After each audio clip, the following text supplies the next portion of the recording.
ठिकाणी वेगवेगळ्या पद्धतीने आमटी डाळ वगैरे केली जाते, तर आमच्या इकडे महाडमध्ये एका वेगळ्या पद्धतीने शेवग्याच्या शेंगांची आमटी केली जाते। तर मी आज तुमच्यासाठी खास ती शेवग्याच्या शेंगांची आमटी घेऊन आलेली आहे। चला तर बघूयात आपण माझ्या किचनमध्ये शेवग्याच्या शेंगांची आमटी कशी करायची। आणि सॉरी पण आवाज थोडा तुम्हाला येईल कारण आमच्या इथे काम चालू आहे। तर चला आपण बघूया शेवग्याच्या शेंगांची आमटी कशी करायची ती, आणि तीही आमच्याकडे महाडमध्ये ज्या पद्धतीने केली जाते तशी।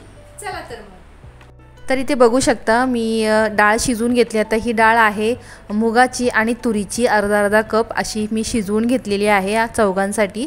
आणि त्याच्यामध्ये आता मी शेवग्याच्या शेंगा, टोमॅटो आणि कोथिंबीर हे ॲड करणार आहे। तर पहिले आपण शेवग्याच्या शेंगा ॲड करूयात। ह्या 2 शेंगा आहेत, छोट्या छोट्या होत्या।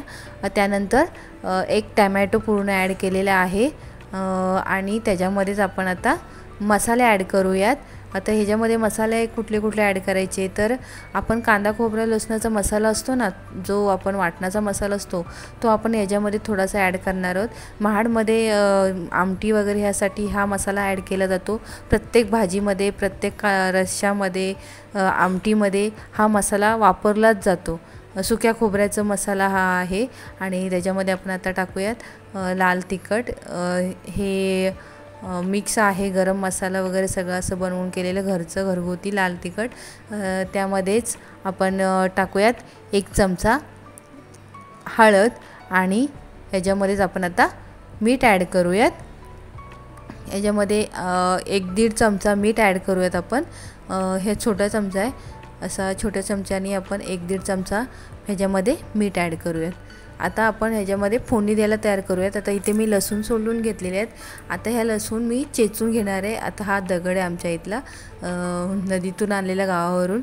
तर ह्याच्यानं आपण मस्तपैकी लसूण चेचून घेऊयात। आणि फोडणीसाठी लसूण चेचूनच टाकायची, त्यामुळे छान चव येते।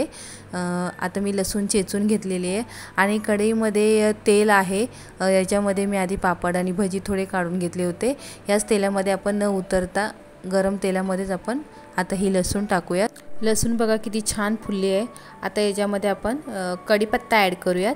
कढीपत्त्याच्या 5-6 पानं छान तडतडून द्यायचं ते। त्याच्यामध्येच आपण आता जिरं ॲड करूयात, आणि जिऱ्याबरोबरच मोहरी पण ॲड करूयात। अर्धा चमचा मोहरी ॲड करूयात। आणि याच्यामध्ये आपण थोडंसं हिंग ॲड करूयात, कारण हिंगाने आपलं जी डाळ वगैरे असते ते आपल्याला जाचत नाही आणि छान पचते, म्हणून थोडंसं चिमूटभर हिंग। आता ही फोडणी छान आपण लालसर करून घ्यायची।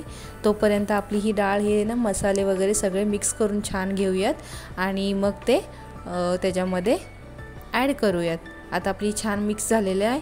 आणि बघूयात आपला आता मसालाही छान, लसूण मस्त लाल झालेली आहे, फोडणी छान झालेली आहे। आता याच्यामध्ये आपण फोडणी देऊयात।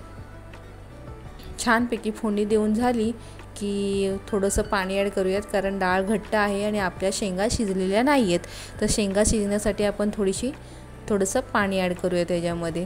आता हे छान पाणी ॲड केलेलं आहे। आता हे आपण थोडंसं हलवून शेंगा छानपैकी शिजून द्यायच्या, कारण शेंगा आपल्या कच्च्या आहेत।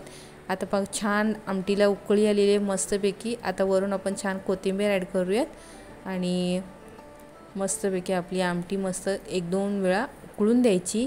आपल्या शेंगा शिजल्या की आपली आमटी तयार।